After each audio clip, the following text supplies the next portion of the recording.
توحید سے محبت کیا ہے؟ اللہ سے محبت تمام محبتوں سے بارتر ہو جائے. کوئی محبت اللہ کی محبت سے اوپر تو نہیں، برابر بھی نہ ہو. برابر ہونا شرک ہے، اوپر ہونا تو سمجھیے کہ اور پتہ نہیں شرک کے علاوہ بھی کوئی اصطلاح ہمیں ایجاد کرنی پڑ جائے گی.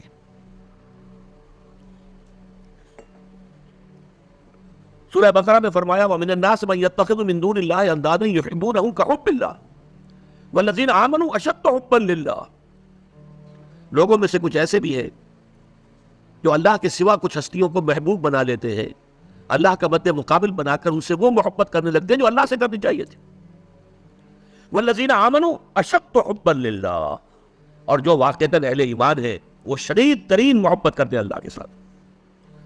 تو قرآن یہ نہیں کہتا کہ آپ والدین سے محبت نہ کریں، کرو، لیکن والدین کی محبت اللہ کی محبت کے برابر نہ ہو جائے، اس سے بڑھ نہ جائے. اولاد سے محبت کرو، اولاد کی محبت اللہ کی محبت سے بڑھ نہ جائے. دیکھیے یہ محبتوں کا امتحان ابراہیم سے اللہ نے کیسے کیسے لیا تھا. وَإِذِ ابْتَلَىٰ إِبْرَاهِيمَ رَبُّهُ بِكَلِمَاتٍ فَأَتَمَّهُنَّ قَالَ إِنِّي جَاعِلُكَ لِلنَّاسِ إِمَامًا. کیسے کیسے امتحانوں میں سے پاس ہونے کے بعد پھر وہ مرحلہ آیا کہ اللہ نے فرمایا ابراہیم میں تمہیں تمام نوع انسانی کا امام بناتا ہوں. والدین کو چھوڑا اللہ کے لیے، گھر بار چھوڑا اللہ کے لیے، بادشاہ کے دربار میں آنکھوں میں آنکھیں ڈال کر مناظرہ کیا کہ نہیں کیا؟ بادشاہ جو ہے وہ مرعوب نہیں کر سکا. فَبُہِتَ الَّذِي كَفَرَ، بلکہ جو مناظرہ ہوا ہے تو بادشاہ جو تھا نمرود وہ مبہوت ہو کر بیٹھ گیا. اپنی جان کو اللہ سے، اللہ کی محبت سے زیادہ نہیں سمجھا. آگ میں کود گیا کہ نہیں؟ بے قدر کود پڑا آتش نمرود میں عشق. عقل ہے میں تماشائے لبے بامدی. پھر اپنے ملک کی محبت پر اللہ کی محبت کو ترجیح دی، ملک چھوڑ دیا، ہجرت کی. آخری امتحان جو لیا ہے، آخری امتحان جس سے کڑا امتحان ہو نہیں سکتا. 100 برس کی عمر میں وہ 13 برس کا بیٹا جو دعائیں مانگ مانگ کر اللہ سے لیا تھا، اکلوتا بیٹا، حکم آیا ذبح کر دو. یہ ہے سب سے بڑا 100 برس کا بوڑھا انسان، اور بڑی دعائیں مانگ مانگ کر بیٹا لیا. 87 برس کی عمر میں حضرت اسماعیل کی ولادت ہوئی ہے. اب 13 برس کے ہو گئے. فلما بلغ معه السعی، جب بھاگ دوڑ کے قابل ہو گئے. 13 برس کا جوان بچہ جو ہے باپ کا دست و بازو بن جاتا ہے، بھاگ دوڑ. اس لیے آتا ہے بلکہ ابراہیم اور اسماعیل دونوں تھے جو بیت اللہ کی تعمیر کر رہے تھے. وَإِذْ يَرْفَعُ إِبْرَاهِيمُ الْقَوَاعِدَ مِنَ الْبَيْتِ وَإِسْمَاعِيلُ، اس اسماعیل کے بارے میں انی ارا فی المنام انی اذبحک فانظر ماذا تری، اے میرے بچے میں دیکھ رہا ہوں خواب میں، بار بار یہ خواب آ رہا ہے کہ میں تمہیں ذبح کر رہا ہوں. اور اس کے لیے چھری پھیر دی. یہ تو اللہ تعالیٰ نے جو ہے بد صدقت الرؤیا انا کذالک نجزی المحسنین، اللہ تعالیٰ نے کہا بس بس امتحان ہمیں لینا تھا، وہ امتحان پورا ہو گیا. یہ ہے محبت، توحید سے محبت. اللہ کی محبت تمام محبتوں سے غالب. اور اگر کوئی ایک محبت بھی آ کر آپ کے دل کے سنگھاسن پر اللہ کی محبت کے ساتھ براجمان ہو گئی، بات ساتھ کہہ رہا ہوں، اوپر نہیں، ساتھ بیٹھ گئی آپ کے دل کے تخت پر، تو یہی شرک فی المحبت ہے. اب دیکھیے یہ تو میں نے انڈیویجول لیول پر آپ سے بات کی. اب آئیے اجتماعی سطح پر، بلکہ اسی زمن میں ایک آیت اور سن لیجئے. اللہ کی محبت کے ساتھ جڑی ہوئی محبت ہے اللہ کے رسول کی محبت. اب تیسری محبت ہے اللہ کی راہ میں جہاد کی محبت. اب توحید فی المحبت کے لیے سورہ توبہ کی آیت نمبر 24 جو ہے وہ لرزا دینے والی بھی ہے اور بہت جامع بھی ہے.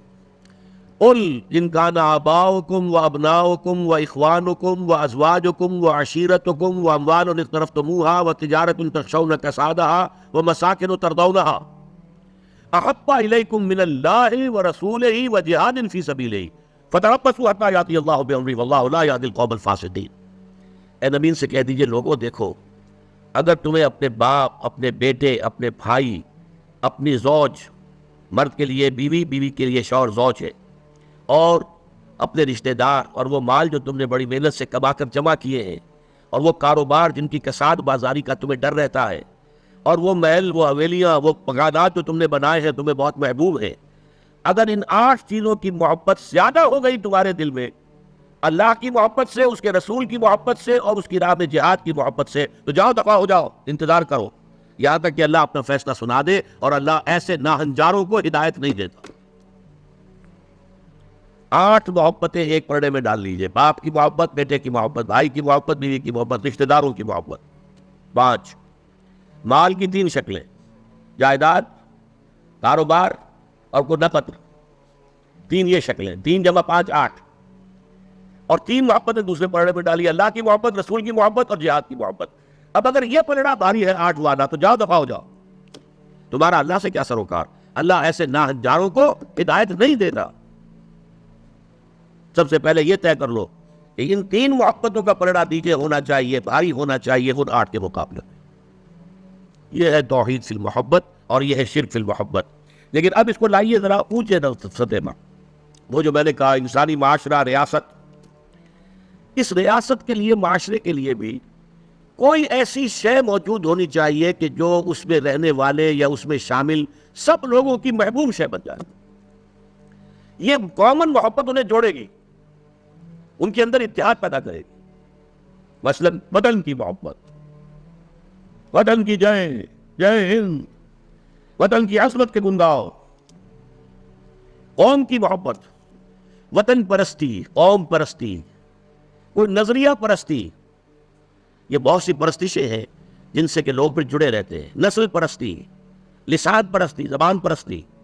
یہ آج کل جو آپ کو کہتے ہیں کہ یہ لسانی عصبیتیں اور یہ نسلی عصبیتیں، یہ بلوچ نیشنلزم، یہ پختون نیشنلزم، یہ سرائکی نیشنلزم، یہ ایک اردو والا نیشنلزم، 5ویں قومیت نکلی تھی ہمارے ہاں. یہ سب کچھ کیا ہے؟ یہ جمعیت کے لیے، لوگوں کو جوڑنے کے لیے، شیرازہ بندی کے لیے، انہیں متحد رکھنے کے لیے کوئی نہ کوئی شے محبوب ہو جانی چاہیے. اس اعتبار سے اس دور کا سب سے بڑا شرک وطن پرستی ہے. لیکن پھر دیکھیے، میں بات آپ سے عرض کر رہا ہوں، علماء کرام اس کو نہیں پہچان پائے. اس کو پہچانا ہے تو علامہ اقبال نے پہچانا ہے. اس دور میں میں اور ہے، جام اور ہے، جم اور، ساقی نے بنا کی روش لطف و ستم اور، تہذیب کے آذر نے ترشوائے صنم اور، مسلم نے بھی تعمیر کیا اپنا حرم اور، ان تازہ خداؤں میں بڑا سب سے وطن ہے، جو پیرہن اس کا ہے وہ مذہب کا کفن ہے. نظارہ دیرینہ زمانے کو دکھا دے، اے مصطفی خاک میں اس بت کو ملا دے. یہ وطن پرستی شرک، اس دور کا سب سے بڑا شرک. نیشنلزم جو ہے وہ لوگوں کو جمع کرنے والی شے ہے. ہماری قوم، ریشیل نیشنلزم بھی ہوتا ہے، نسلی قومیت. اور آج کل نیشنلزم جو ہے وہ علاقائی ہوتا ہے، ٹیریٹوریل نیشنلزم. ایک ملک میں رہنے والے جو ہے اس کو سب ایک قوم ہے اور اپنے ملک سے محبت سب سے اوپر کر دے. یہ ہے در حقیقت علامہ اقبال نے جس کو کہا کہ وطن ایک تو ہے، وطن سے محبت ہونا تو ٹھیک ہے، حب الوطن من الایمان حدیث ہے. گفتار نبوت میں وطن اور ہی کچھ ہے، اور گفتار سیاست میں وطن اور ہی کچھ ہے. وطن جب آتا ہے پولیٹیکل کانسیپٹ کی حیثیت سے تو معبود بنتا ہے. اس معبود کی ایک نماز ہے. آپ کھڑے ہو جاتے ہیں، ترانہ پڑھا جا رہا ہے اور آپ کھڑے ہیں، جھکے ہوئے، سر جھکا کر کھڑے. یہ قنوت جو ہے یہ کس کے لیے ہو رہا ہے؟ وطن کے دیوتا کے لیے ہو رہا ہے. وطن کے دیوتا کا ایک اور ہے سلامی، جھنڈے کو سلامی دی جا رہی ہے. جھنڈا وہ علامت ہے آپ کے وطن کی. آپ کے علم میں ہوگا، میں اس ترانے کے پڑھے جانے کے وقت کھڑا نہیں ہوتا، اور اس سے بڑی کنٹروورسیز بھی ہوئی ہے، مجھے بڑی دل باتیں بھی سننی پڑی ہیں. لیکن میں یہ سمجھتا ہوں کہ در حقیقت یہ وطن کی نماز ہے، وطن کی حمد ہو رہی ہے، وطن کے اور ترانے گائے جا رہے ہیں. در حقیقت یہ اجتماعی سطح پر پولیٹیکل سائنس کے اعتبار سے آج وطن جو ہے وہ جو ہے ایک معبود کی شکل اختیار کر گیا.